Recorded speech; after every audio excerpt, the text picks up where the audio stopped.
Muy buenas tardes y gracias por esperar.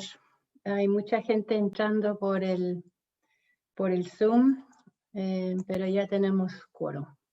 Gracias por la paciencia.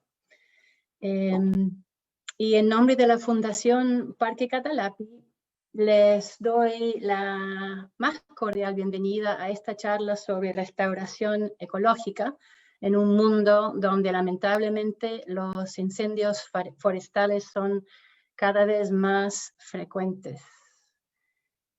Quiero apagar la cámara de Rodrigo. Rodrigo, si puedes apagar tu cámara, te lo agradecería.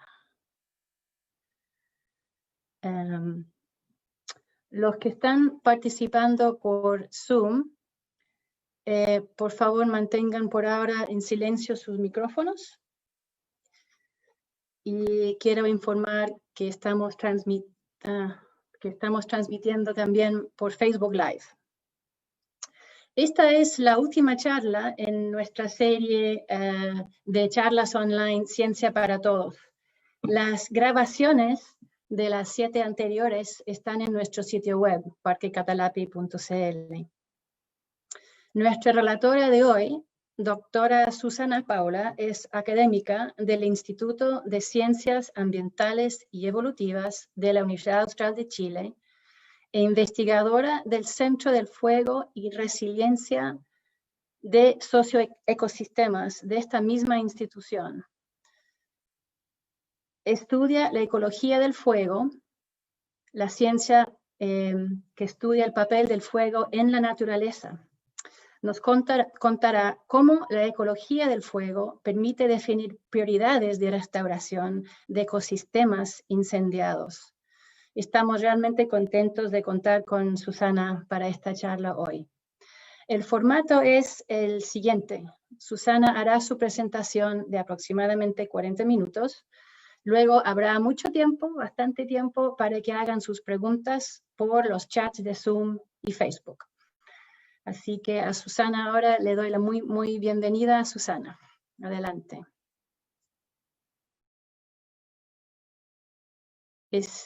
Activa tu micrófono, Susana.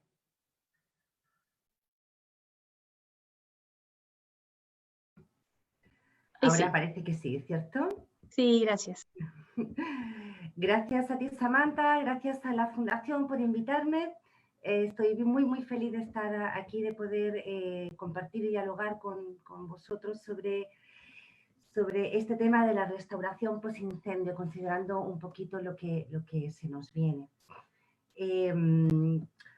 ¿Por qué yo creo que me invitaron a dar esta charla? Yo creo que me invitaron básicamente porque cuando uno abre los periódicos, diríamos antiguamente, o simplemente uno se informa en los medios de comunicación, nos encontramos paisajes comunicacionales como los que os estoy mostrando en esta diapositiva.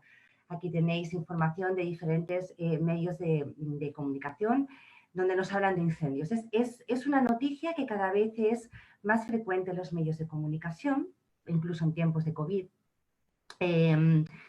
Y esto nos está hablando de que pareciera ser que tenemos cada vez más incendios y lo que se predice, de hecho, es que van a haber cada vez más incendios. Fíjense, aquí tienen un mapa del mundo con colores, de tal manera que los colores nos hablan de cuál es el cambio que se espera en la ocurrencia de incendios forestales en el mundo, de manera que si tenemos valores más rojos, estamos hablando de que hay incendios más frecuentes, y valores más azules significa que habrían menos incendios. Esto sí que es verdad que es para el peor de los escenarios previstos de emisiones, ¿no?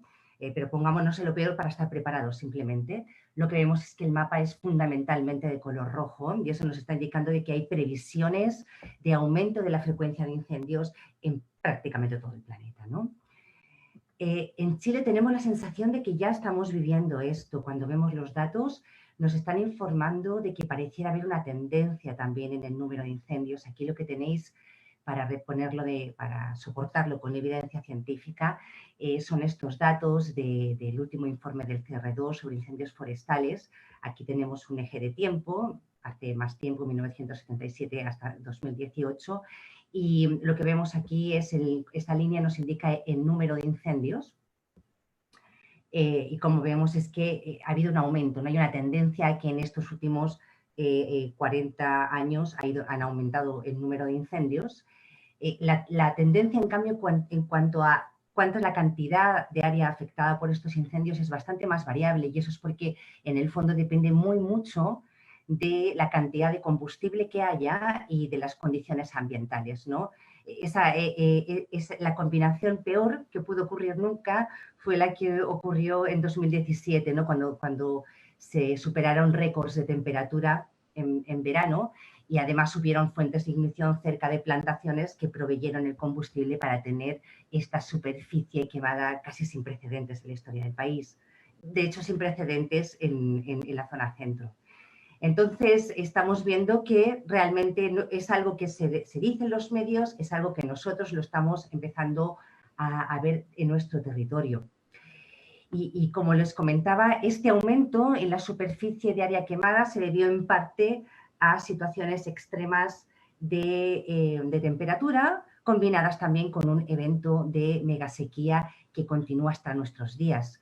Aquí podéis ver, por ejemplo, cómo ha ido cambiando la precipitación en una zona puntual en la región de Valparaíso, particularmente en Quebrada Alvarado, donde estuve trabajando el año pasado, y por eso como que le tengo cierto cariño a esta localidad. Y aquí también tenemos un eje de tiempo, ¿ya? Hacia acá tendríamos el presente, y esta es la cantidad de precipitación. Cuando vemos que toma un color café, significa que está lloviendo menos de lo que ha llovido históricamente en el lugar, y lo que vemos es que llevamos mucho tiempo con pocas precipitaciones. Esta es como la receta perfecta para la ocurrencia de incendios. ¿Por qué? Pues algo que es bastante evidente, yo diría, ¿no? Y es que si llueve poco, la vegetación se seca. Y esto es lo que estamos viendo. Estas son fotografías que nos facilitó Alejandro Miranda, también del CR2, que yo creo que ya han salido muchas veces en la prensa, pero es que son abrumadoras. Aquí tenéis una fotografía de una zona de la precordillera de Chile Central en 2018 y vemos el aspecto que tiene en 2020. No sé si os habéis dado cuenta, pero todas las zonas verdes, o gran parte de las zonas que eran verdes, han pasado ahora a estar de color café. Y esto no es porque sea una fotografía de otoño en un sitio donde las plantas suelen perder la vegetación, el follaje en invierno. No estamos hablando de bosque esclerófilo, que para los que no sepan es este bosque de la zona de Chile Central, que es siempre verde, significa que está verde todo el año. Pero cuando uno lo va a visitar, lo que ve es esto. Esta fotografía la tomé en enero de este año en el Parque Nacional La Campana, y es realmente espeluznante. Ya tenemos un paisaje que debiera ser verde, pero tenemos que es un paisaje café. ¿Por qué? Pues fruto de lo que he estado contando hasta ahora, ¿no? De que tenemos un registro de déficit de precipitación muy prolongado que ha superado la capacidad de resistencia a la vegetación. Por lo tanto, tenemos que, no sabemos si las plantas están muertas enteras, pero al menos hay una parte de la vegetación que está muerta, las hojas están muertas para empezar. Y esto supone un gran riesgo de incendio, es decir, estamos cada vez frente a un mundo, yo diría, más inflamable. De hecho, esa sospecha de que estábamos ante un paisaje más inflamable, se evidenció a los pocos meses. Esto es una noticia de Twitter de mayo de 2020, de una zona muy cercana a esta fotografía del Parque Nacional La Campana, de la región de Valparaíso, que yo os mostraba, donde anunciaban que evidentemente el incendio ya había ocurrido, ya estábamos ahí. ¿Qué se nos viene ahora? Pues el paisaje no pinta bien. Aquí tenéis una diagramación que forma parte de uno de los últimos informes de la CONAF, que nos muestra los cambios en precipitación previstos para los próximos meses, aparte de unos datos del Centro Europeo para la Predicción del Clima a Medio Plazo. Y esto supongo que aquí identificáis gran parte del país, de Chile. Meses de octubre, noviembre, diciembre hasta abril de 2020 son predicciones. Bueno, noviembre ya ocurrió. Y en esta ocasión es un poco lo mismo. Datos, o sea, colores muy rojos nos indican déficit de precipitación respecto al histórico. Colores más azules o más verdes nos están hablando de exceso de agua, de más precipitación de la normal. Y lo que vemos es que estamos teniendo una primavera seca. Una primavera seca significa mayor cantidad de combustible disponible para la ocurrencia de incendios. Esto significa que debemos estar preparados. ¿Ya? Tenemos que estar preparados frente a esta coyuntura. Una de las maneras de estar preparados es consultar el riesgo de incendio que hay para nuestra localidad. La CONAF nos provee de este servicio. Vosotros en esta página de la cartografía de la CONAF se pueden descargar estos mapas, ¿ya? Y en este mapa te dan la predicción de riesgo de incendio en todo el país. Te da el riesgo de incendios por los próximos 3 días y se actualiza regularmente, ¿ya? Entonces yo aconsejo, pues sobre todo a la gente que tiene campos o que tiene una casa de agrado en el campo, etcétera, etcétera, que consulte cuál es el riesgo que hay para estar un poco alertas, ¿ya? Las catástrofes ocurren cuando no estamos preparados y lo que yo intento con esta charla básicamente es que estemos preparados. Una manera de estar preparados, como yo os digo, es bueno saber un poco también por lo que es la salud de uno mismo, cuál es el riesgo de incendio en una localidad en particular. Pero en cuanto a la vegetación, otra cosa que nos puede ayudar es saber cuál es el estado de salud de la vegetación que nos rodea, porque saber eso también nos va a hablar un poco del riesgo de incendio. Si realmente la vegetación a nuestro alrededor se volvió de color café y tampoco estamos viendo signos de que durante la primavera la vegetación vaya a reverdecer, eso significa que estamos ante un riesgo de incendio porque posiblemente las plantas sí que se han muerto. Pero puede ocurrir que las plantas no se hayan muerto, simplemente hayan perdido sus hojas, no están 100% en estado de salud, pero no están muertas. Y como yo os decía, una manera de saberlo es evaluando cuál es el nivel de lo que se llamaría en términos más técnicos rebrote de las plantas, para saber si están vivas o no. Y es en ese sentido en el que unos colegas académicos e investigadores de diferentes disciplinas del centro somos en su mayoría del centro de FIRESES, este centro al que yo pertenezco a investigación, que es de la Universidad Austral de Chile, y del IEB, que es un centro de ecología a nivel nacional. Hemos desarrollado una iniciativa de ciencia ciudadana para que cada uno de ustedes pueda compilar información y esa información la sistematicemos con el fin de poder estar un poquito al tanto. La aplicación se puede usar de la manera clásica con planillas y luego introducir los datos en el computador, o uno puede con su celular o su tablet ir en terreno, ir compilando información incorporándola. Tenemos un Facebook, tenemos un Instagram, se pueden hacer consultas si alguien está más interesado. Pero bueno, lo que sabemos es que tomemos las medidas que tomemos, es muy probable de que ciertas zonas del país se incendien esta temporada. Eso es casi inevitable, esto va a ocurrir. Por lo tanto, vamos a pensar qué hacer. ¿Ya? Vamos a pensar un poco qué hacer después. Hasta ahora hemos hablado muy poquito de qué hacer antes.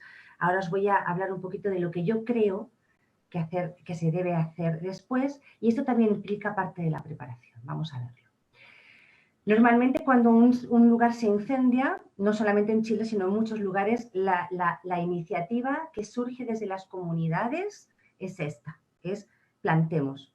Uno percibe el paisaje como un paisaje devastado. Cuando preguntas a las personas ¿qué piensas cuando yo te hablo de incendio forestal? Piensa en muerte. ¿Ya? Entonces, lo natural es hacer esto. Lo natural es plantar. Eso es lo que surge, ¿no? Un poco como iniciativa. Pero los que trabajamos en ecología del fuego sabemos que muchas veces ocurre algo como esto.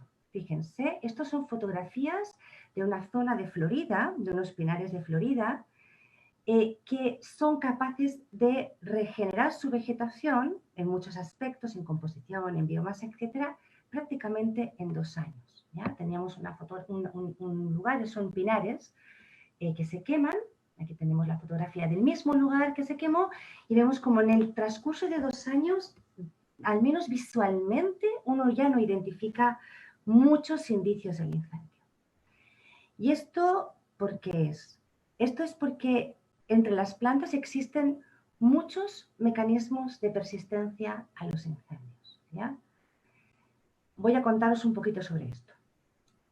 Un mecanismo de persistencia es lo que tiene, por ejemplo, la araucaria. ¿Ya? Es como blanco y en botella. Los que hayáis tenido la oportunidad de estar cerca de una araucaria, vais a ver que las araucarias tienen unas cortezas extremadamente gruesas y esas cortezas permiten a las plantas, a las araucarias, poder sobrevivir a los incendios, a muchos de los incendios. ¿Ya? Vamos a hablar después un poquito de esto, de lo que es mucho, de lo que es poco. En este caso, por ejemplo, el fuego claramente, el incendio llegó por acá, llegó hasta esta zona del tronco, espero que estéis viendo el mouse, y aquí evidentemente el fuego estuvo dando unas vueltas, ¿ya? Y empezó a afectar al árbol, pero llegó un momento que por múltiples circunstancias, los que trabajan en combate seguramente lo pueden contar con mucho mayor conocimiento que el mío. Bueno, el fuego avanzó y finalmente el árbol no murió. Esto es tan así que hay araucarias que son capaces de sobrevivir a múltiples incendios, como por ejemplo en este caso. Esto es un trocito de araucaria donde se ven estas señales. Estas señales son cicatrices de diferentes incendios, un incendio del año 1921, un segundo incendio que vivió esta planta en 1944 y una última en 1970. Entonces, tener cortezas gruesas confiere cierta resistencia. En cualquier caso, cuando el incendio es muy devastador, como podría ser lo que ocurrió en China Muerta, por ejemplo, también observamos que las araucarias son capaces de rebrotar desde la base. Fíjense, esto es un arbolito de araucaria bien pequeño, no tendrá sus años ya, los que trabajan en dendrocronología y conocen este árbol seguro pueden decirme muchas cosas, parece pequeño pero no es tan joven, digamos. Y aquí yo desenterré un poquito para ver y vemos que hay múltiples rebrotes que salen de debajo del suelo. ¿Y eso por qué es? Es porque el suelo es un gran aislante. El suelo aísla muchísimo de las altas y de las bajas temperaturas, ¿ya? Y por lo tanto los tejidos de resistencia, los tejidos que van a dar lugar a estos brotes, dependiendo de la temperatura que se alcance por sobre el suelo, van a ser capaces de sobrevivir, y es lo que le pasó a esta araucaria chica, a pesar de que, bueno, la severidad fue bastante alta en general. Habían plantas que eran capaces de regenerarse desde la base. Hay plantas, como por ejemplo este quillay, que tienen incluso estructuras especializadas para favorecer el rebrote posincendio, como podría ser como es este lignotuber que se llama, que es como un cototo de madera que se ve una cierta parte por encima del suelo, pero es mucho más grande también por debajo.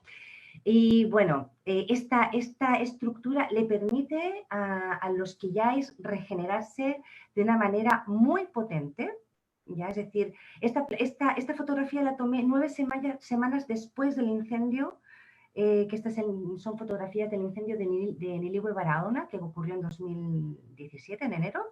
Es decir, esto es un sector, un sector de vegetación nativa que fue afectado, y esta es una fotografía a las 9 semanas. La ventaja que tienen los lignotubers es que no solamente tienen muchas yemas, las yemas están bajo tierra, sino que tienen muchas. Entonces, es capaz de responder a incendios muy frecuentes. Eso lo vamos a ver un poquito después. Hay árboles que regeneran del tronco. Esta es una fotografía de una plantación en Quillón.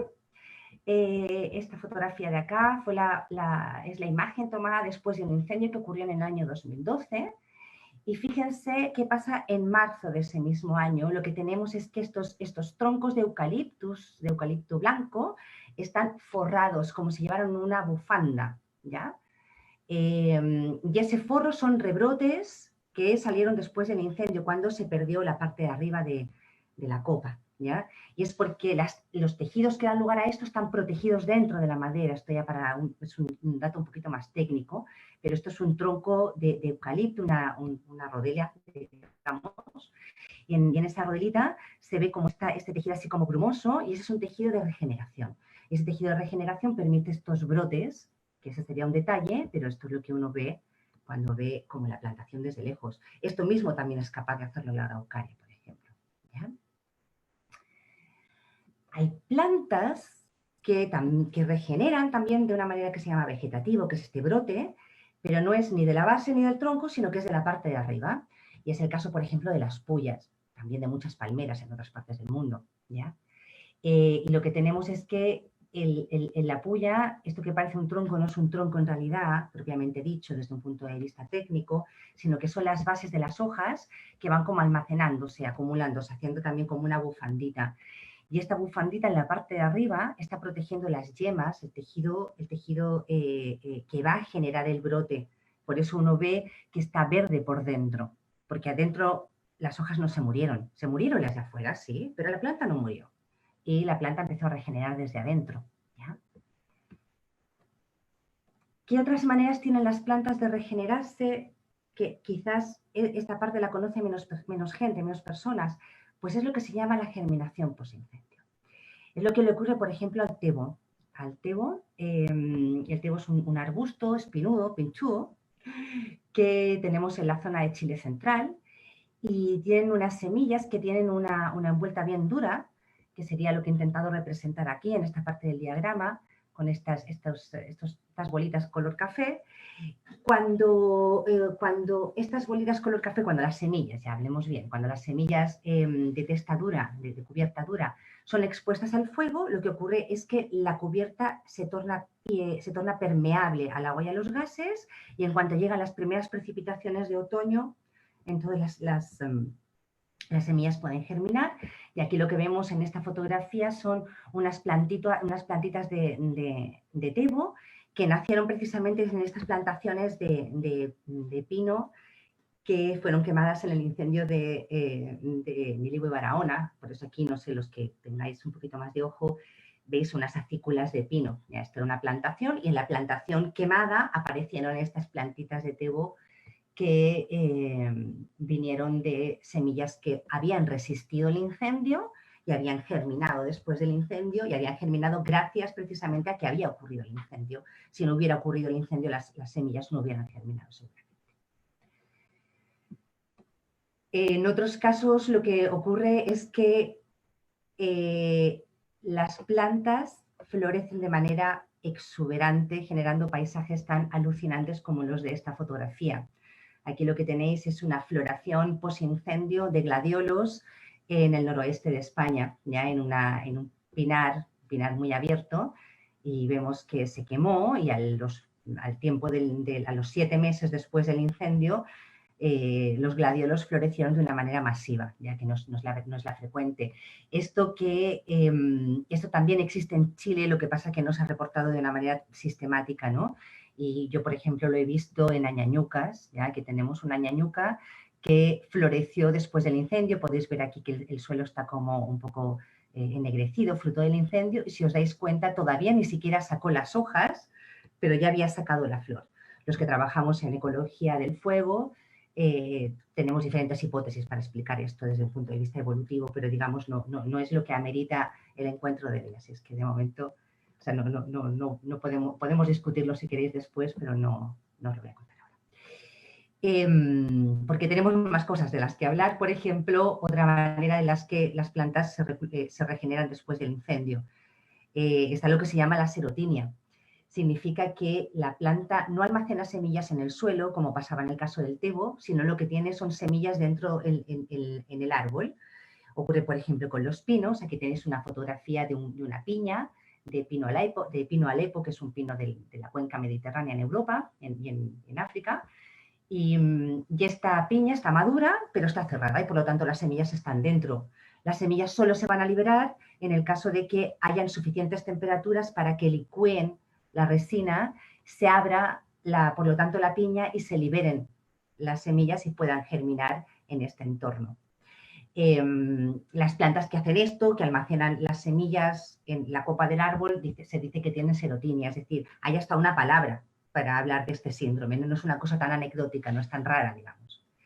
Esto precisamente es lo que hace el pino insigne, que es la planta por antonomasia empleada en la industria forestal de este país, ¿ya? Esto de nuevo es una fotografía de una plantación quemada durante el incendio de Niligüe de Barahona, y lo que vemos acá, 21 meses después del incendio, es como una especie de pasto, ¿ya? Aquí abajo. Cuando uno se acerca y lo mira en detalle, ve lo que hay en esta parte de la izquierda de la diapositiva, que son como muchas plantitas de pino. Ya todas esas plantitas provienen de semillas que se liberaron de las piñas que habían en el árbol cuando estaban, antes de quemarse. Ya teníamos esas piñas que se abrieron, pero esas piñas se van acumulando año tras año. No todos los años va el árbol a quemarse, por lo tanto, durante muchos años el árbol almacena muchas semillas. Cuando ocurre el incendio, la liberación de semillas es masiva y se reclutan muchas plantas, ¿ya? Que serían todas estas plantitas de acá. No todas van a sobrevivir seguramente, pero son tantas que seguramente muchas tienen éxito. La última manera de regenerarse, como si, hablando desde la perspectiva de una planta, ¿no? Después del incendio, es lo que se llamaría la colonización. ¿Qué es lo que le pasa a la lenga, al Nothofagus pumilio? El Nothofagus pumilio, si se quema un árbol grande, normalmente va a morir, ¿ya? No produce semillas, no almacena semillas en el suelo ni en la copa.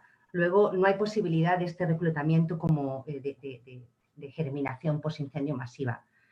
De tal manera que el sitio se puede regenerar si las semillas vienen de afuera. Y ahí es lo que se ha visto que ocurre, ¿ya? Entonces, esto va a ocurrir siempre y cuando el incendio no sea muy grande, porque si el incendio es muy grande, va a ser muy difícil que lleguen semillas de afuera del incendio, de fuera del perímetro quemado, va a ser muy difícil que lleguen esas semillas adentro.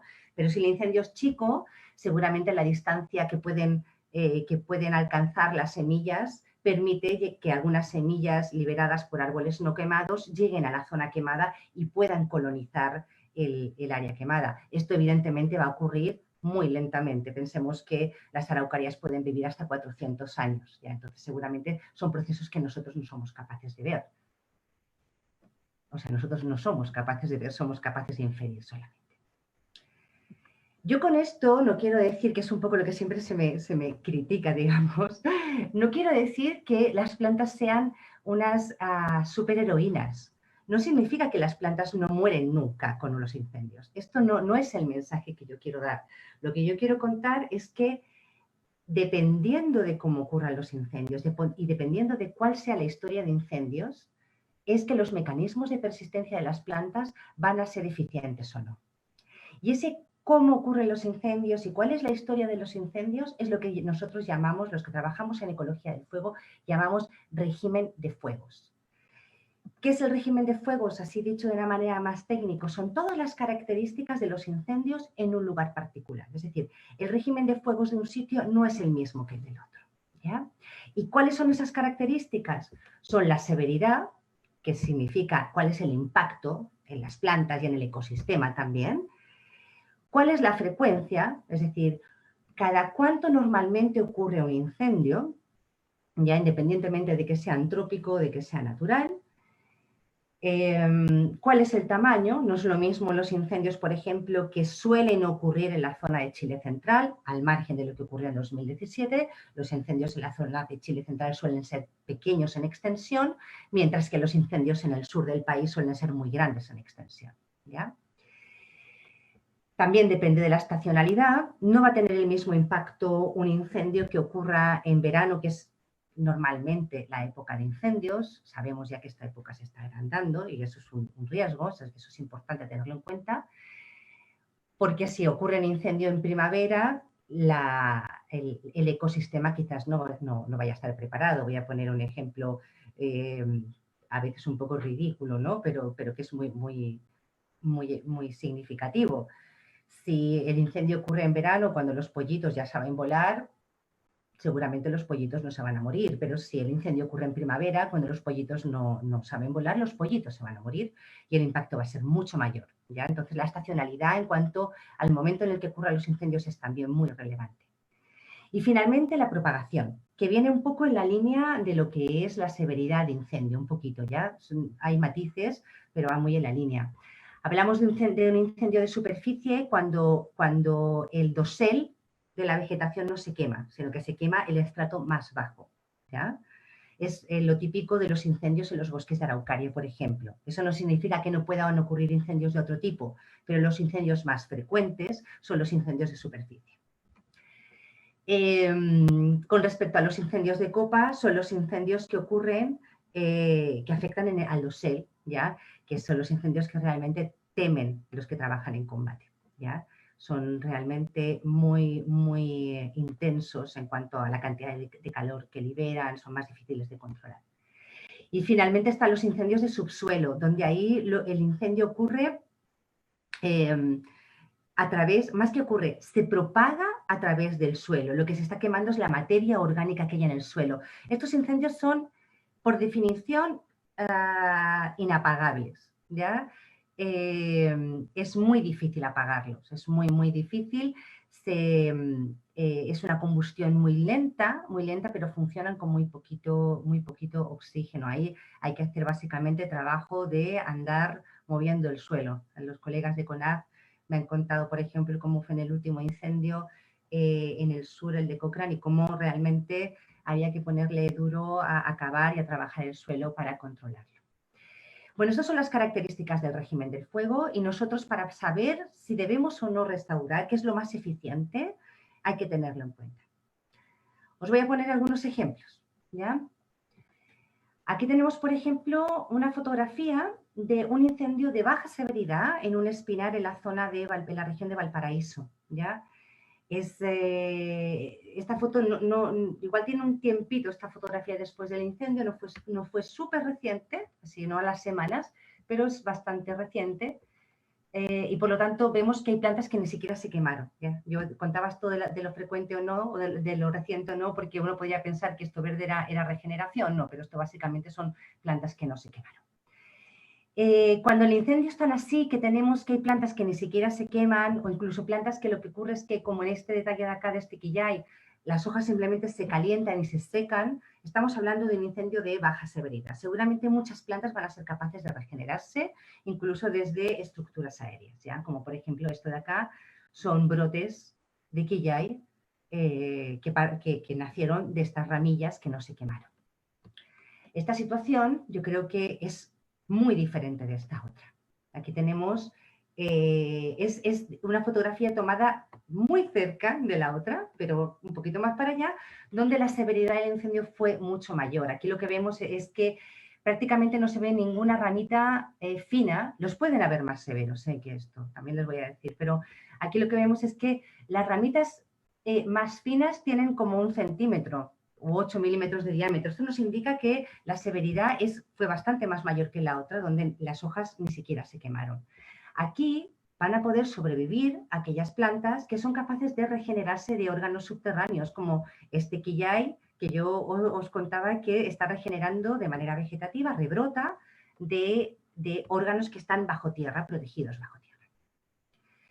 Esto que os estoy contando para lo que es la regeneración por rebrote también pasa para la regeneración por semilla. Y esta foto de mi colega Susana es fantástica para reflejarlo, porque aquí lo que vemos es un espinar de Chile, que también se quemó, y lo que vemos son lo que se llaman estos fantasmas de fuego, ¿no? Estos círculos más oscuros, donde aquí vemos que no hay germinaciones, no hay nuevas plantitas que aparezcan, mientras que en el medio sí que se observan, si pudiéramos hacer un zoom, veríamos que hay plantitas que están germinando, ¿no? ¿Y por qué? Básicamente porque debajo del espino, el espino suelta mucha hojarasca, son ramillas, hojitas secas, las envolturas de los frutos, todo eso se seca y genera combustible. Luego, debajo del espino, la severidad del fuego es mucho más alta que entre los espinos. Y por lo tanto, la regeneración entre los espinos funciona súper bien, no tanto la regeneración bajo del espino. ¿Qué pasaría con la frecuencia, por ejemplo? La frecuencia nos va a afectar en términos de regeneración porque las plantas, aunque sean capaces de regenerarse, es decir, de restablecer sus poblaciones después de un incendio, esto no significa que estén recuperadas totalmente, tienen que estar sanitas. Y si no le damos un tiempo a las poblaciones, a las plantas para que se recuperen, no van a ser capaces de responder bien a un segundo incendio que ocurra en el corto tiempo. Y eso lo pone de manifiesto esta excelente fotografía en California, que nos muestra el paisaje en un sector que fue afectado por 3 incendios. De manera que hubo un primer incendio en 1970, que fue muy grande, que afectó gran parte del área de esta fotografía, desde este cerrito de acá hasta este cerrito de acá. Después, en 2001, ocurrió otro incendio, pero no afectó toda el área, sino que afectó desde este cerrito de acá hacia acá. Y finalmente hubo otro incendio en 2003, que tampoco afectó exactamente la misma superficie, sino que afectó desde esta línea de acá hacia acá. ¿Qué significa aquí? Lo que estamos viendo es que incendios con diferentes frecuencias tienen aspectos diferentes.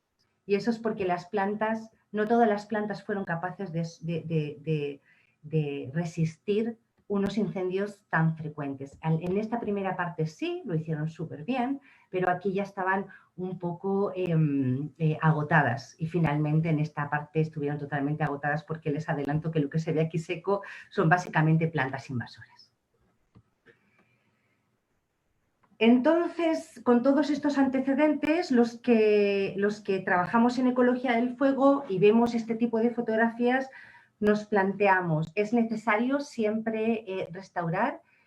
Pensemos que restaurar implica una serie de recursos, que por ejemplo, me estoy refiriendo ahora mismo a recursos económicos, que la coyuntura actual es algo a tener muy, muy en cuenta, pero también hay que tener en cuenta que las acciones de restauración pueden tener potencialmente impactos negativos, como puede ser la producción de muchos residuos, en este caso estos tubos que se ponen para proteger los brinzales, de los conejos, por ejemplo, de las cabras.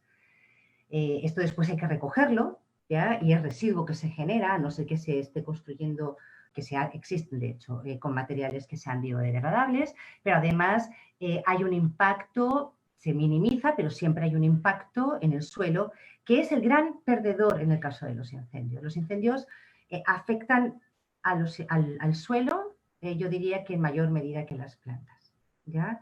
El suelo se queda muy, muy, muy frágil después de un incendio. Entonces, hay que evitar pisarlo para no destruirlo y no favorecer la erosión, que es lo que termina de matarlo, por decirlo de alguna manera. Por lo tanto, frente a una situación posincendio, lo lógico es que aplique el conocimiento de la ecología del fuego para pensar, para identificar prioridades de restauración, que uno puede planteárselo siguiendo un flujo, un mapa mental como este, ¿no? Yo me preguntaría primero la severidad del fuego, de ese fuego en particular, no de cualquier fuego, sino del fuego que afectó al lugar en el que yo me estoy centrando.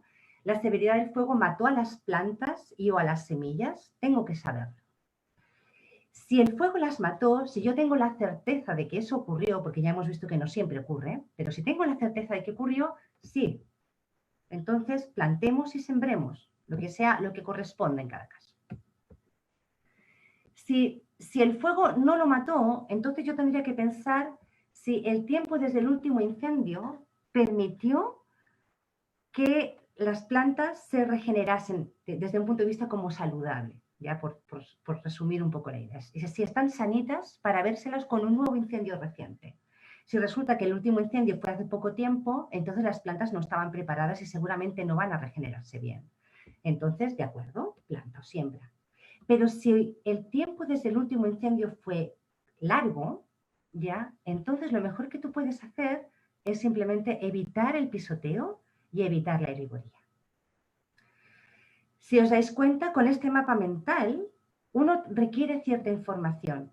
Y esa información es la que nosotros ahora podríamos estar obteniendo, o debemos estar obteniendo, recopilando de donde sea, para estar preparados. Y es, ¿cuál es la historia de incendios del lugar que me interesa? ¿Cuándo fue la última vez que se quemó? ¿Ya? ¿Cuáles son las especies afectadas por el fuego? Eso significa que yo tengo que ir y ver si las plantas están vivas o están muertas, si están regenerando o no están regenerando. ¿Ya? No es fácil, pero se puede saber. Las plantas que yo vea que habían en el lugar, yo tengo que saber cuáles son sus mecanismos de regeneración. Porque si la planta tiene mecanismos de regeneración, tal vez no sea necesario hacer nada. Pero además no solamente tengo que saber si la planta regenera después de un evento de incendio, yo tengo que saber cuáles son sus tasas de recuperación. Es decir, la planta necesita 5 años para estar recuperada o las poblaciones necesitan 5 años para estar recuperadas o hacen falta 20 años o 30 quizás. ¿Ya? Esa información es la que necesitamos para estar preparados. Y un poco para llevarlo a tierra, os cuento que eso es un poco lo que hicimos cuando fuimos a asesorar a la CONAF después del incendio Holguín, que tuvo lugar en 2011 en el Parque Nacional Torres del Paine. Allí fuimos con mi colega Daniela Lave, que está en esta fotografía, y un chico que estaba en prácticas por allí. Y fuimos a ver cuál había sido el impacto y un poco a asesorar. Todos queríamos ayudar allí. Y básicamente aplicamos este esquema o este mapa mental que yo les hablaba y lo aplicamos en diferentes situaciones. Os voy a mostrar dos. Aquí tenemos, por ejemplo, un sector que antes del incendio, antes del incendio era un bosque de lenga, de Nothofagus pumilio, a orillas del lago Pehue. Sabemos del Nothofagus pumilio que es una planta que no rebrota tras el fuego. Si hay un incendio, la planta muere y los árboles mueren. No forma bancos de semillas persistentes con o sin fuego, es decir, no almacena semillas en el suelo que puedan después contribuir a formar plantulitas nuevas. Y la distancia de dispersión es media, es decir, se pueden trasladar las semillas de un sitio hacia otro, pero tampoco esperemos que sean muchos kilómetros. Eso por una parte, en cuanto a las características de la planta. Después, en cuanto a las características del incendio. ¿Cómo fue el incendio en este sector? Bueno, aquí estamos viendo lo que era un árbol de lenga, que es un diámetro, se tendrían como unos 40 centímetros de edad. Y si se dan cuenta, el incendio aquí fue de muy alta severidad, porque se quemó una parte muy importante de los árboles. ¿Ya? Luego el incendio fue de muy alta severidad. Hacían unos 26 años que este sector no se quemaba y la distancia al sector no quemado era grande. Cuando digo grande no quería poner una distancia, ¿por qué? Porque esto depende, la distancia es grande o pequeña dependiendo de nuestra planta objetivo, ¿ya? De si es una distancia que supera o no la capacidad de movimiento de las semillas, ¿ya? Bueno, con esta información, esto es lo que nosotros recomendamos en la CONAF. La severidad del fuego había matado a las plantas de lenga, no había capacidad de regenerarse ni siquiera desde lejos, entonces sí, habría que plantar o que sembrar plantas de lenga en este lugar. Pero teníamos, bueno, y aquí además hicimos otra serie de recomendaciones que yo no he comentado acá en honor al tiempo, pero aquí si se dan cuenta la pendiente era extraordinaria. Luego también había un riesgo de erosión muy importante que había que tener en cuenta tanto como el poner plantas de lenga en este lugar, pero además esta zona estaba muy cerca a zonas de recreación y por lo tanto el riesgo de invasiones biológicas era alto. De hecho, habían ya plantas invasoras en el lugar y había algo a lo que había que tener ojo, como muy bien siempre nos cuenta Osvaldo Vidal. Pero habían otros sectores que tenían este aspecto. Aquí tenéis cerca del lago Sarmiento, esta zona afectada por el fuego. Si lo que veis aquí es que el fuego siempre es muy heterogéneo, ¿ya? Y aquí es verdad que había sectores donde el fuego había estado propagándose por el suelo y por lo tanto en zonas concretas sí que era de alta severidad, que es lo que estoy mencionando acá. Acá también hacía 26 años que no se quemaba. Y además la distancia a los sectores no quemados eran pequeña, habían manchas siempre de zonas no quemadas que podían ser lo que se llaman fuentes de semillas. Y aquí, por ejemplo, nos fijábamos en el palo negro, que es el Mulinum spinosum, que es una piácea y que sabemos que tiene una capacidad de rebrotar muy grande después del fuego. Sus semillas no resisten las elevadas temperaturas del fuego y tiene una distancia de dispersión corta, pero fíjense que tenemos plantas muy cercanas al incendio y que podían estar dando semillas a la zona afectada. Por lo tanto, en este sector, lo que nosotros estábamos recomendando para ciertas plantas en particular era simplemente evitar el pisoteo y controlar la herbivoría. Por ahí queríamos hacer los énfasis.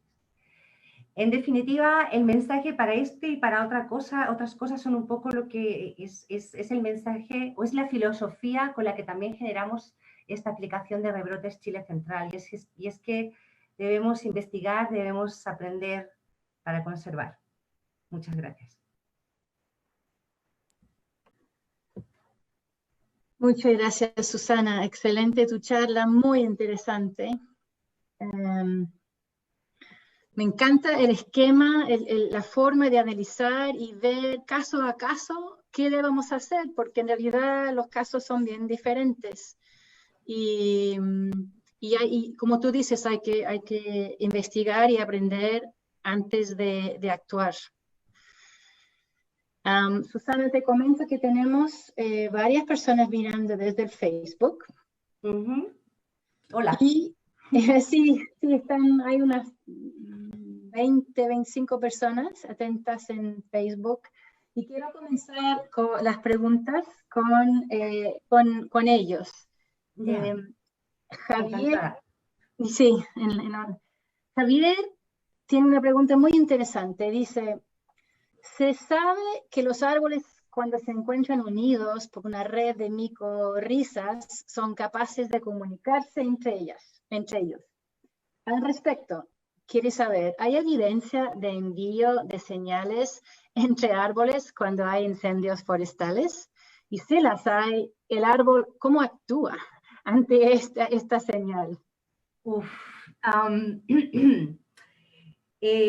Yo no sé si hay señales de ese tipo a través de las micorrizas. Me temo que no haya tanta explicación. Que alguien, por favor, si hay alguien ahí que sepa, de verdad feliz en aprender. O sea, yo voy a decir lo que yo sé, ¿no? Lo que sí que sé, y también no se ha estudiado mucho, es que hay comunicación entre plantas después de que una planta haya sido afectada, por ejemplo, por un tornado. Entonces, plantas que han sido afectadas por un tornado y que por lo tanto han sufrido cierta defoliación, pareciera ser que mandan señales que lo que hacen es bloquear o alterar mecanismos fisiológicos que desencadenan el rebrote. ¿Ya? Ahora, eso yo lo he leído una vez en ecosistemas tropicales afectados por tornados. No lo he leído nunca en el caso de los incendios. Eso no significa que no ocurra. Digamos, las bases fisiológicas que subyacen a un proceso y al otro son muy semejantes, son prácticamente las mismas, diría. Así es que quién sabe. Claro, me imagino que en el caso de un incendio subsuelo, incluso la red de micorrizas también puede ser bien dañada. Exacto, buen punto, Samantha. Claro, esto nunca afectaría a un incendio de subsuelo. Sí. Hay otra pregunta desde el Facebook, Susana. Valentina dice, hola Susana, gracias por la charla. Me pregunta, ¿qué especies del bosque valdiviano presentan lignotuber? Y si esta estructura responde solo al fuego o tiene además otras funciones. Claramente alguien que sabe. Sí, yo puede que sepa quién es, no sé. No lo sé. Ya. Yo no lo he podido determinar todavía con certeza. Pareciera ser que la tepa pudiera tener lignotuber. Pareciera ser. No es tan fácil saberlo. Yo vi algo que me pareció un lignotuber en unas tepas adultas en la zona, en latitudes un poquito más bajas, pero era una tepa al fin y al cabo. Lo que pasa es que cuando lo miré en plantas jovencitas, que es cuando uno realmente ahí es cuando uno sabe bien si es o no un lignotuber.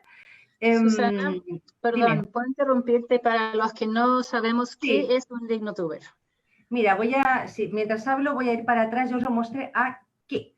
Este cototo de madera que tiene el quillay. ¿Ya? Este cototo de acá, lo mismo pareciera ser que quizás pudiera tener la tepa, ¿ya? No tengo certeza, eso respecto a la tepa, al lignotuber de la tepa. Dicho eso, no necesariamente tener lignotubers es lo necesario para regenerarse después de un incendio, ¿ya? El lignotuber te facilita responder a incendios muy frecuentes y severos, ¿ya? Pero también te permite eso tener, por ejemplo, unas raíces como las raíces del ulmo o como las raíces del notro, por ejemplo, que también son capaces de echar lo que se llaman como chupones de raíz, ¿ya? Eso también te permite. Ahora bien, posiblemente el lignotuber y estos brotes de raíz del ulmo y del notro han tenido historias evolutivas diferentes, pero para lo atingente a la restauración post-incendio nos da lo mismo, ¿ya? Otra cosa sería si regeneran desde otro tipo de estructuras, pero hay muchas plantas de la selva valdiviana que son capaces de regenerar a través de raíces y de rizomas, muchas, ¿ya? Entonces, frente a un único incendio, un incendio anecdótico, seguramente la regeneración va a ser alta. Ahora bien, se va a ver alterada la estructura del bosque de una manera muy fuerte, muy fuerte. Yo lo sé porque hubo un incendio en 2015 al lado de mi casa. Yo vivo muy cerca de Selva Valdiviana y ahí el problema que tenemos es que se llenó de invasoras. Entonces, no es tanto que las plantas hayan muerto, es que entran en competencia con unas competidoras muy audaces. Y ahí es donde yo haría el énfasis. Claro, sí, sí, claro que sí. Patricio Sangüesa tiene una pregunta, Patricio, que tengo dos después de ti, Patricio, pero si gustas podrías hacerla. Gracias, Samantha. Si quieres la hago después o al tiro. No, No sé si me escuchas bien. Adelante, por favor, te escuchamos y te vemos muy bien. Hola, muchas gracias, Samantha. Gracias, Susana, por tu charla. La verdad que son 3 preguntas. La primera es, más que restauración, ¿no es mejor considerar en rehabilitación? Porque restauración es volver al estadio prístino, al estado inicial. Esa es la primera. Yeah. La segunda, con la alteración de los regímenes de fuego, de Chile Central, ¿podemos hablar de un paisaje adaptado al fuego? Y la tercera, ¿cuáles cree usted que son los mecanismos de gestión que los pequeños o medianos propietarios forestales pueden recuperar o restaurar sus bosques quemados? Principalmente en Ilagua, yo conozco bastante bien esa zona, hay pequeños propietarios ahí en la sexta región, Ilagua queda en la región de Bernardo Higgins, y aquellos incendios en Quellón hace muchos años atrás, incluso en Araucanía, no solamente son grandes empresas forestales los que se les queman sus bosques, se están quemando bosques de pequeños y medianos propietarios. Gracias. 3 por 1, Susana. Encantada. Si hay tiempo, yo lo doy nomás. Ya, respecto a la terminología rehabilitación, desde un punto de vista teórico, rehabilitación significa que uno lo que hace es que restablece el funcionamiento del ecosistema, independientemente de las especies que utilice, ¿ya? Es decir, si por ejemplo tienes un ecosistema, un lugar que ha perdido gran parte de su vegetación y podría haber un riesgo de incendio, o sea, un riesgo de erosión, uno lo que hace es que puede ocupar plantas que no sean las nativas para mantener la función de conservación del suelo que tiene la vegetación. Entonces, cuando uno habla de rehabilitación es que restaura el funcionamiento del ecosistema, da igual qué plantas sean. Y eso se emplea cuando realmente no hay, cuando no te queda otra, ya cuando realmente no se puede hacer nada. Bueno, hay otro paso peor todavía. Digamos que rehabilitación sería como medio intermedio, porque lo siguiente ya es cambiar de ecosistema, ¿no? Pero rehabilitación, al menos en la literatura que yo manejo, siempre se maneja en ese sentido, ¿ya? Quizás en otra disciplina, rehabilitación significa otra cosa. Y esos problemas de terminología siempre son como pequeñas explosiones de puentes que no dejan que algunos nos entendamos. Pero desde la ecología normalmente lo vemos así. En cuanto a alteración de los regímenes de fuego, yo no digo que la vegetación de Chile Central esté adaptada al fuego. Y de nuevo entramos con problemas terminológicos, ¿ya? Decir que está adaptado al fuego significa que son como son porque el fuego lo quiso así, ¿ya? Y otra cosa es ser adaptativo al fuego, que significa que tú como individuo, como acervo genético, como comunidad o como ecosistema, dependiendo de dónde nos movamos, persistes a pesar del fuego, ¿ya? En el contexto en el que nosotros estamos, o sea, pensando en restauración, tampoco es tan relevante, ¿ya? Tampoco es tan relevante hablar de si algo es adaptación o es adaptativo a. Ahora, si los incendios cada vez más frecuentes están alterando la capacidad de regeneración de nuestros ecosistemas, en el fondo, Patricio, no lo sabemos. Te voy a decir por qué. Porque la ecología del fuego lleva muy poco tiempo instalada en el país. Y en el fondo se han hecho pocos estudios que te digan ya un ecosistema quemado necesita tanto tiempo para regenerarse. De una manera cuantificable, es decir, con números que permitan hacer predicciones. Hay estudios con un enfoque más descriptivo. Por ejemplo, los fantásticos estudios del señor Villarroel en Valparaíso. Fantásticos, me encantan.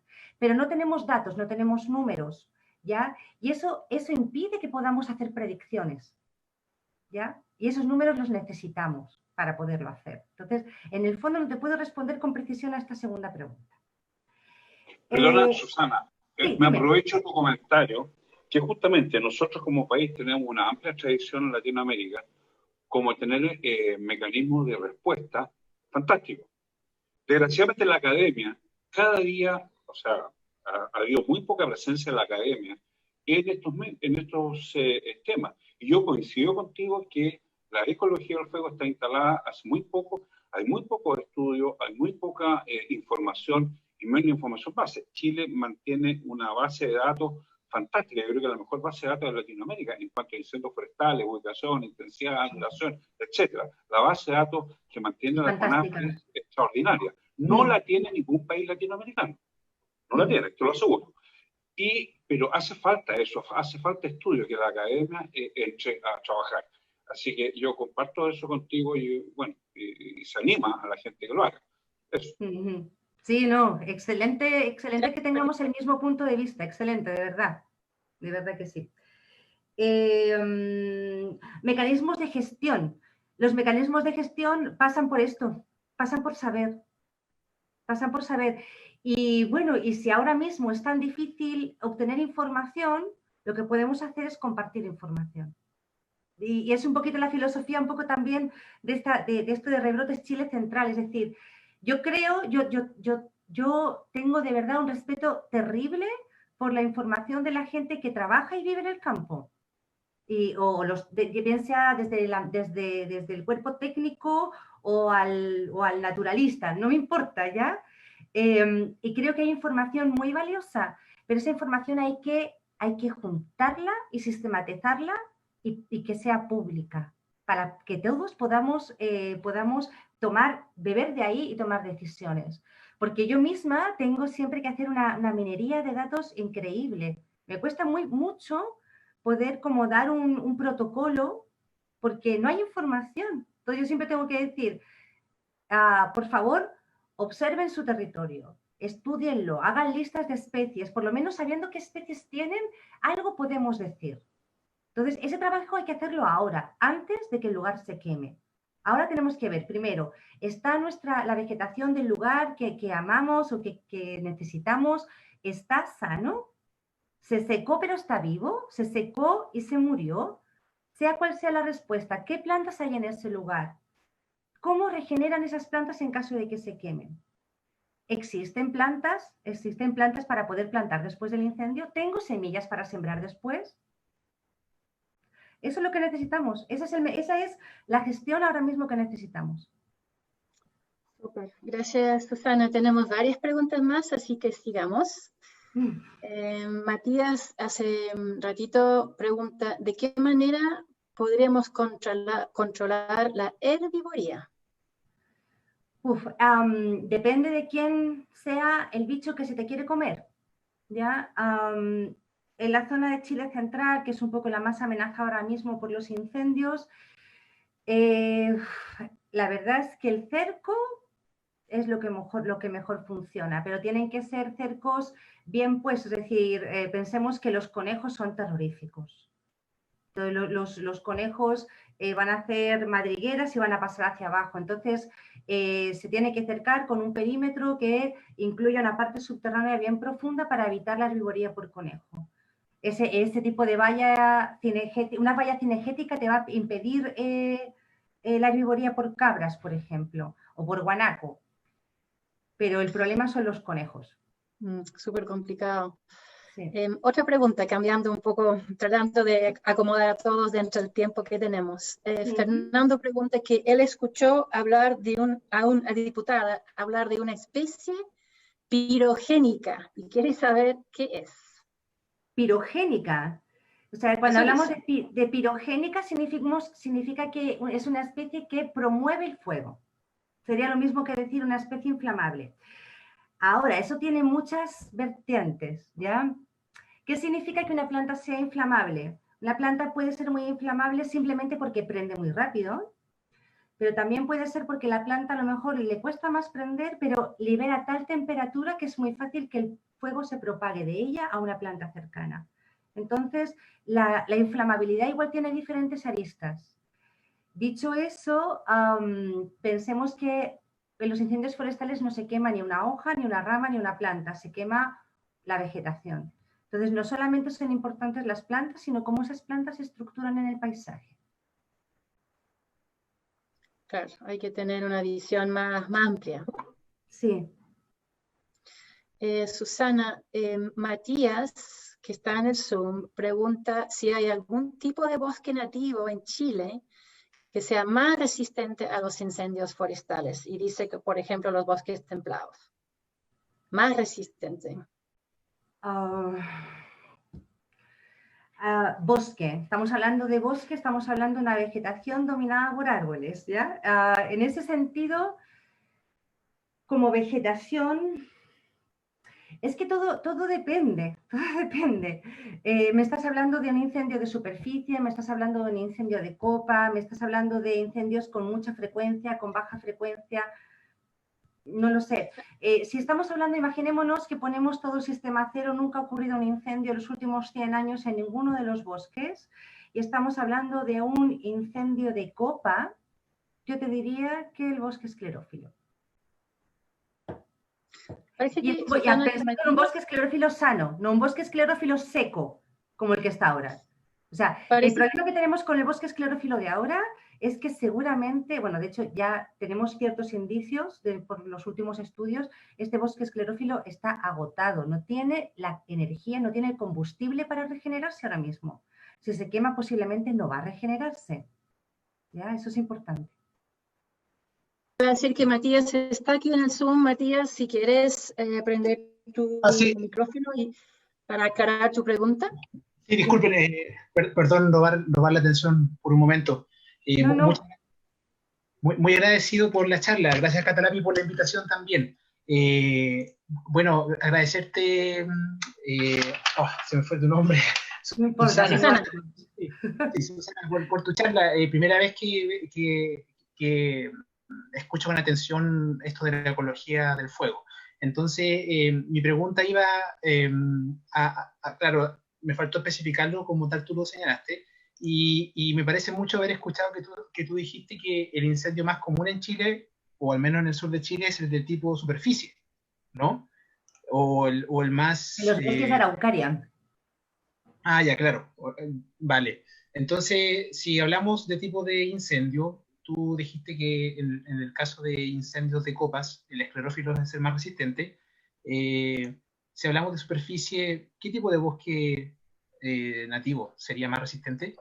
Sería el de Araucaria, sin duda alguna. Eso no significa, claro, igual hay bosques de robles que también son resistentes, es decir, los robles en general también suelen rebrotar después del fuego. Y coexisten con plantas que también son capaces de regenerarse vegetativamente después de un fuego. El problema es si te viene otro fuego en 5 años, ahí estás fatal. Pero si el sitio no se quemó en los últimos 50 años, normalmente va a ir bien en ese sentido. Susana, y si los árboles son antiguos, de 200 años, por ejemplo, robles pellines, se asume que son más resistentes, ¿no? Al fuego también. Serían más... Todo depende del estado de salud en el que estén. Perfecto. Ya. Muchas gracias. De nada. Gracias, Matías. En esa misma línea hay dos preguntas desde el Facebook que apuntan un poquito al mismo tema. Cristian pregunta, ¿qué cambios en la composición y estructura de las comunidades vegetales crees tú, Susana, pueden ocurrir, dado que el régimen de fuego, dice, no es tan natural en el sur de Chile, que si se pueden, parece generar, dice, novel ecosystems? Sí, o sea, claramente... si empiezan aquí los incendios con las frecuencias que parecen que van a llevar, ¿no? Con este aumento, yo lo que pronostico es una colonización por parte de espinillo, que además va a retroalimentar los incendios. Eso en las zonas de la costa. En las zonas más de la cordillera, gran parte de la vegetación del territorio podía ser arrestado por lo que se llama un arresto ecológico, por la quila, ¿ya? Que también es una gran rebrotadora posincendio y también retroalimenta el fuego, ¿ya? Entonces, ahí solamente cambiaría si a lo mejor hubiera un incendio muy severo que fuera capaz de matar los rizomas en el caso de la quila, o fuera capaz de matar a los adultos en el caso del espinillo en la costa. Pero sí, o sea, yo creo que el cambio a otro tipo de ecosistema es bien probable en el sur, si es que la frecuencia de incendios aumenta. Mira, eso estaba reflexionando cuando hablaba Susana del tema del tiempo, porque en el fondo el tiempo humano es tan corto respecto del tiempo de los ecosistemas, los árboles. Entonces, cuando tú dices que claro, se puede quemar una lenga y no tenemos 400 años para verlo volver a su estado, y yo creo que detrás de este problema, porque claro, si la Aquila invade, de a poco a poco, los árboles van a seguir brotando y creciendo, y en 200, 300 años más, quizás habría bosque de nuevo, pero no tenemos tiempo de esperar o de ver eso. Sí, sí, efectivamente. Y bueno, con el caso de la Aquila también hay otra cosa. Recuerden que la Aquila tiene estos eventos de floración masiva y sincrónica, ya que dan después lugar a las ratadas, cuando de repente la Aquila está ahí re tranquila y de repente hay un niño, una niña, no sé qué, no me acuerdo muy bien cuáles eran los determinantes climáticos, pero se mueve con ciclos de largo aliento, de repente florece, y al florecer la Aquila se muere, y ahí es cuando las otras plantas pueden tomar la ventaja y poder colonizar y sombrear a la Aquila. Es decir, esas dinámicas ocurren y han ocurrido hace mucho tiempo.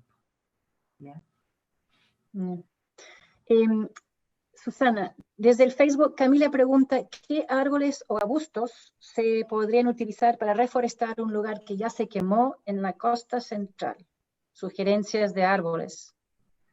Sugerencias de árboles. Es que, bueno, todo depende de dónde estés, porque, a ver, yo estoy pensando, por ejemplo, la vegetación que a mí más me gusta de la zona de la costa son estos matorrales formados por bácaris, que son unos arbustos súper grandes que hacen unas flores muy plumosas, por ejemplo, bácaris linearis.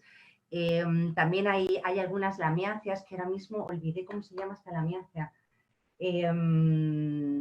O sea, la vegetación que yo conozco de la costa es vegetación fundamentalmente arbustiva, ¿ya? No tan arbórea. Ahora, también en la costa hay relictos de bosque de olivillo. Entonces, si se quema un relicto de bosque de olivillo, ahí posiblemente habría que poner olivillo.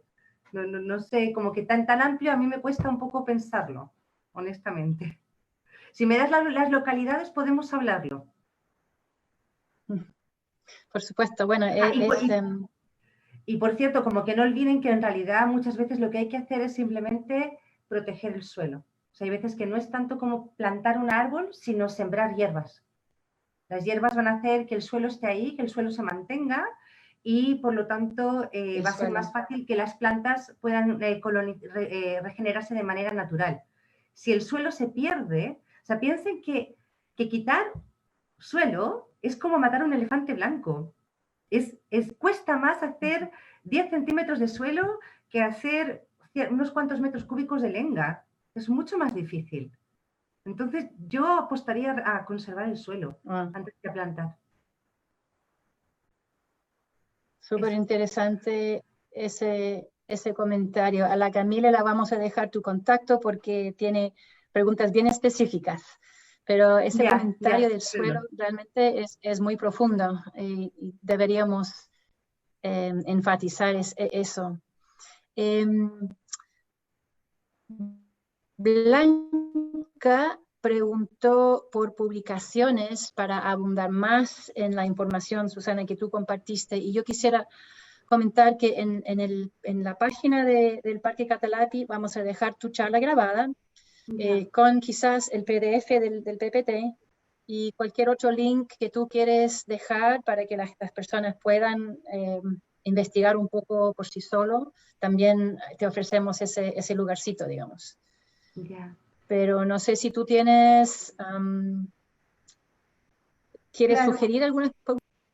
Bueno, todo depende, ¿no? de dónde estén los énfasis. La ecología del fuego es súper amplia, y también se han hecho cosas de restauración post-incendio aquí en Chile en particular, ¿ya?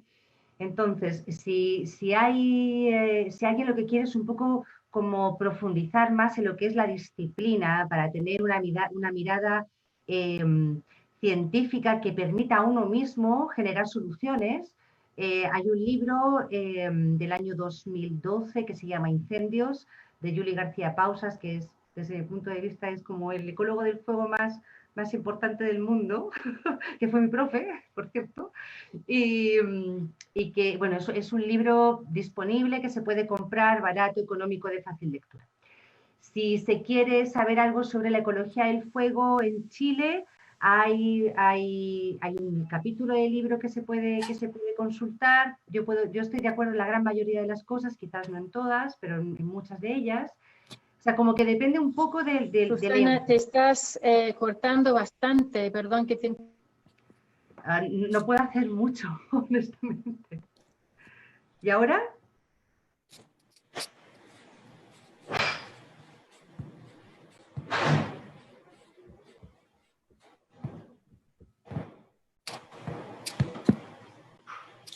Parece Ahora si me que escuchas, perdimos a Susana. ¿Ya me escuchan ahora? Veamos si vuelve. Sí, se escucha bien. Ya, excelente. Ya.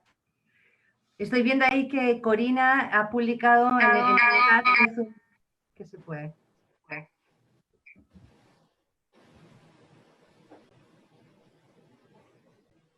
¿Cómo estamos? Algo pasó.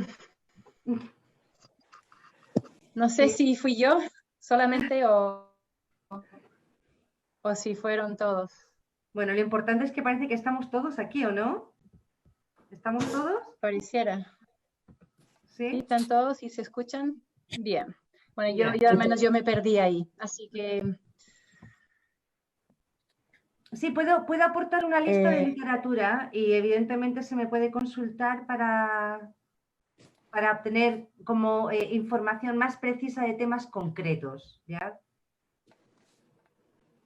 Ya, perfecto. Bien, Susana, han llegado muchas felicidades y muchos agradecimientos de los distintos chats por tu charla, muy interesante la información. Aquí desde el Facebook, Rolando Pardo dice, felicitaciones Susana por tu entusiasmo, importante considerar que más que la especie a usar, relevante es cómo se pone esa especie. Esto pensando en futuros incendios. Hay muchos comentarios y felicidades, así que realmente se nota que tu charla ha llegado a muchas personas. Excelente, muy feliz por eso. Muchas gracias.